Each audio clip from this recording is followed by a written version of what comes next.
Hi, this is Gradye Parsons, and welcome to another episode of our conversation about where are we going as a church.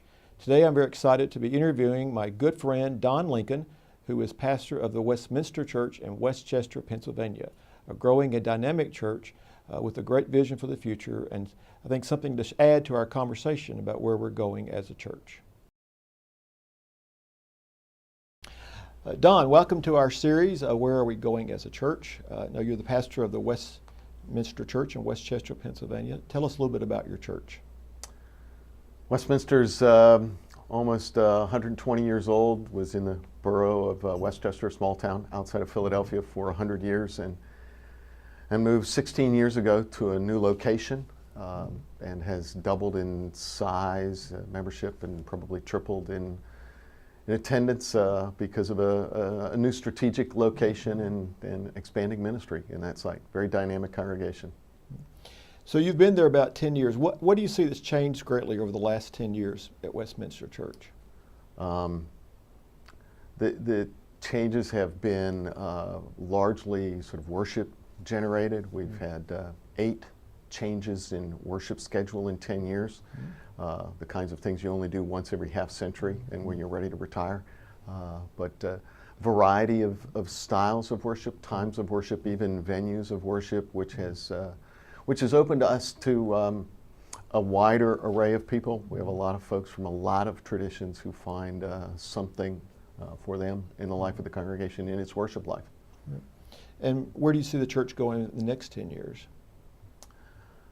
I think we're living into kind of a new time where instead of a volunteerism-based church, we're a gifts-based church. People are busy. They don't necessarily, everybody doesn't all of a sudden volunteer for things, but when we seek out the gifts of people, they're responsive to that. So finding the niches for people. Also that one size does not fit all.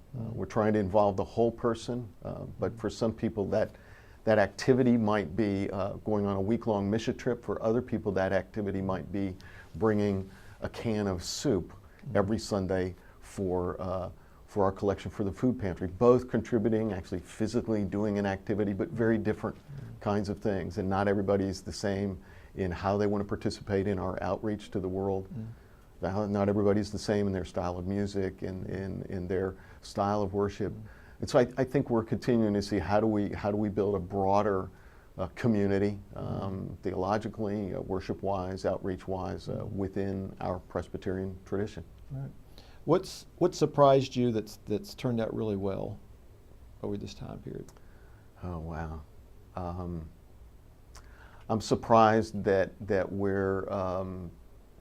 we're as big a tent in some ways as we are, that not everybody knows what everybody else thinks or believes, and in some ways isn't as concerned about the minutia of theology as they are about the fact that we are together in ministry.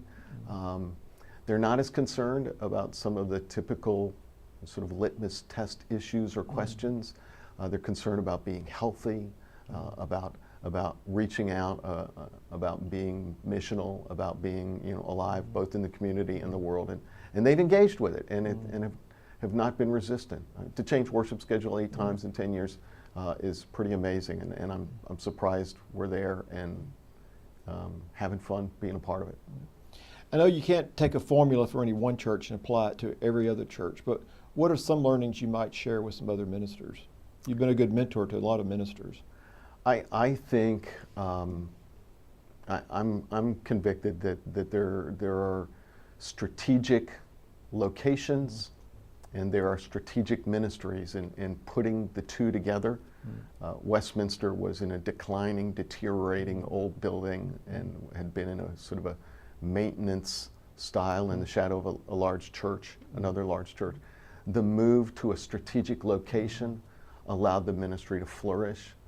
I know we've got congregations whose locations are strategic, but maybe the ministry isn't applicable to their neighborhood anymore. Right. And how do we transform strategic ministries in places where we've got facilities, and likewise, where do we recognize sometimes some place that was strategic in 1720 may not be strategic anymore, and that's okay. Right. We plant churches in certain places to do ministry. There are ways we may be able to take their ministry and put it into a new location to serve the community. All right. Don, I know you bring many gifts to your ministry. I've been to your church. I'm a part of your worship service. You bring many gifts. Who do you consider the greatest guitarist of the 21st or 20th century? Oh, gosh, the greatest guitarist. I still think Eric Clapton has got to be one of the finest guitarists there is. He's and still plays superbly. Since that's the right answer, we're going to end on that good note. And thank you for being part of our series of Where Are We Going as a Church. Thank you, Grady. Great to be with you. Yeah.